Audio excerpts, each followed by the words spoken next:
Today we are going to discuss about deformities of the knee, basically knee joint.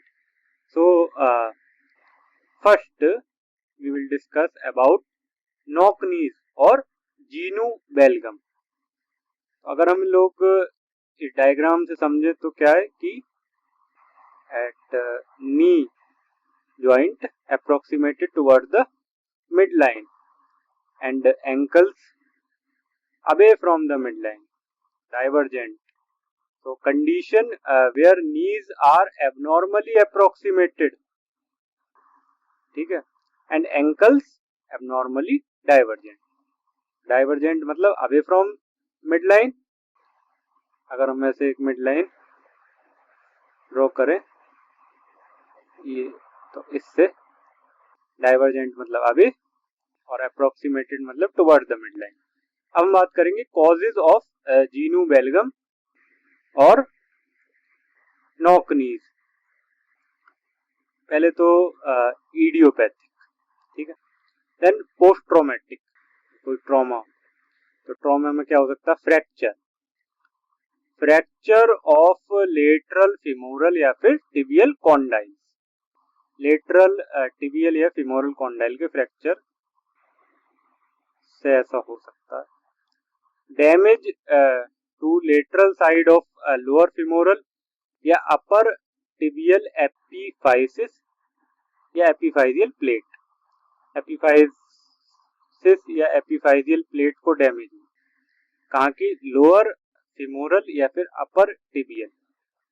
Post inflammatory हो सकते हैं, ठीक है. Osteoarthritis, inflammation itis, rheumatoid arthritis. वैसे हम देखते हैं कि होता क्यों है. तो डैमेज टू द ये lateral side of lower femoral या अपर टिबियल एपिफाइसिस या एपिफाइजियल प्लेट्स बाय इन्फेक्शन. डैमेज कैसे होना चाहिए? इन्फेक्शन के द्वारा, ठीक है. उसमें ट्रॉमा से होना चाहिए था, बेसिकली ट्रॉमा, फ्रैक्चर हो गया, कुछ हो गया. फिर आता है न्यूप्लास्टिक कॉजेज.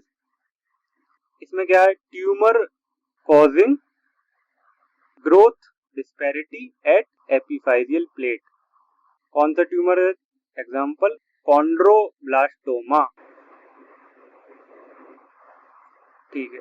देन क्या हो सकता है? स्ट्रेचिंग ऑफ जॉइंट्स, जैसे कि चारकोट्स डिसीज या फिर पैरालिटिक डिसीज.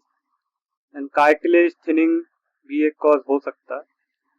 अगर हम लोग चिल्ड्रन की बात करें तो ज्यादातर मोस्ट कॉमन कॉज होगा इडियोपैथिक.